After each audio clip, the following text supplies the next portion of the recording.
guddoomiyihii hore ee gobolka Banaadir ahaana duqii Muqdisho Taabid Cabdi Maxamed ayaa kulan gaar ah la qaatay shaqaalaha ka howlgala gobolka Banaadir iyo dowladda hoose Xamar.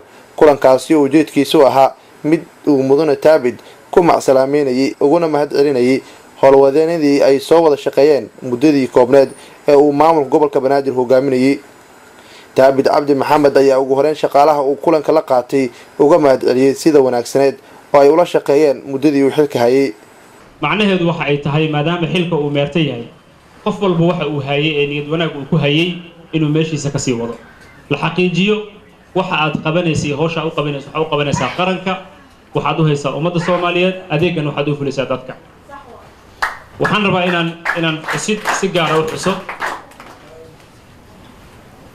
waxaan soo marnay cimilo kala duwan oo aad u adka iyo ayadoo aysan cimilo jireen baahiyo badan jiray oo ay qayb weyn ka qaateen waaxda bulaacada.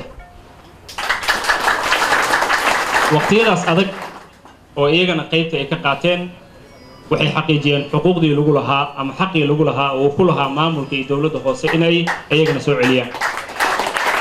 xilku waa meerto balse niyad wanaagga iyo naxariistu meerto maaha. guddoomiyihii hore ee gobolka Banaadir waxa uu sidoo kale shaqaalaha iyo maamulka kula dardaarmay in ay si hufan ula shaqeeyaan maamulka cusub ee gobolka Banaadir oo uu hogaaminayo injineer Cabdiraxmaan Cumar Ismaan Yariiso.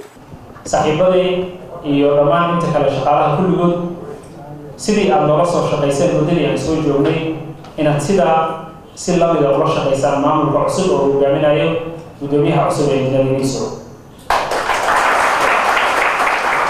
sababtoo ah shalay annaga waxaan wax ku qabanay meesha uu wax soo gaarsiiyey iyo horumarka uu sameeyey guddoomiyihii hore aan aniga bedelayay Sheekh Yuusuf. maantana maadaama aad la soo shaqayseen anigana aad si wanaagsan ila shaqayseen inaad sidoo kale ula shaqaysaan guddoomiyaha cusub iyo maamulkiisa ayaa dardaarankaygu yahay. Nuur Saciid Taaliil, Telefishinka Qaranka Soomaaliyeed, magaalada Muqdisho.